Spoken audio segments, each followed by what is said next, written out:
तेजी से आगे बढ़ रहा है। इससे पहले के वक्त की किल्लत खतरे का अलार्म बजाए हकीम गुलाम शब्बीर मुल्तान से तशरीफ लाए हैं। हकीम गुलाम शब्बीर सिर्फ 2 मिनट के लिए ये अपना नुस्खा पेश करेंगे। आप अब आपके बुक आया था, मैंने 9 बजे का भेजा हुआ। सारा प्रोग्राम गुजर गया। किधर चल गया? प्रोग्राम तो बढ़ गया। हाँ तो मैंने 2 घंटे से भेजा हुआ, 1.5 घंटे। वो भी डाल दें और थोड़ा सा नमक भी डालें, 1 चम्मच देसी घी का। फेलोपियन ट्यूब बंद का एक नुस्खा कर रहा हूँ। 50 ग्राम दाल मसूरी की लेनी है, उसको उबालना है।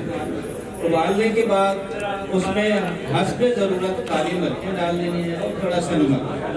1 चम्मच देसी घी का डाल के कप में डाल के उसको चलते भी रहना है, पीते भी रहना है, एक घूंट करके। 3 दिन ये करें, इंशाल्लाह ये खुल जाएगा।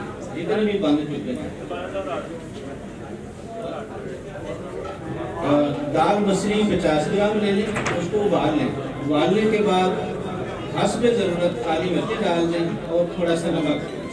1 चम्मच देसी घी का डाल के कप में डाल के उसको चलते रहना है और पीते रहना है। असर के टाइम देना है।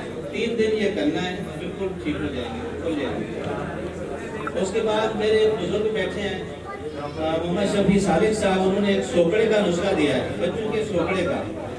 जड़ असगर नगोरी और बकरे की जड़ बराबर वजन लेके इनको बारीक करें। बारीक करने के बाद 1 ग्राम सुबह दोपहर शाम बच्चों को देनी है, इंशाल्लाह वो कर पाएंगे।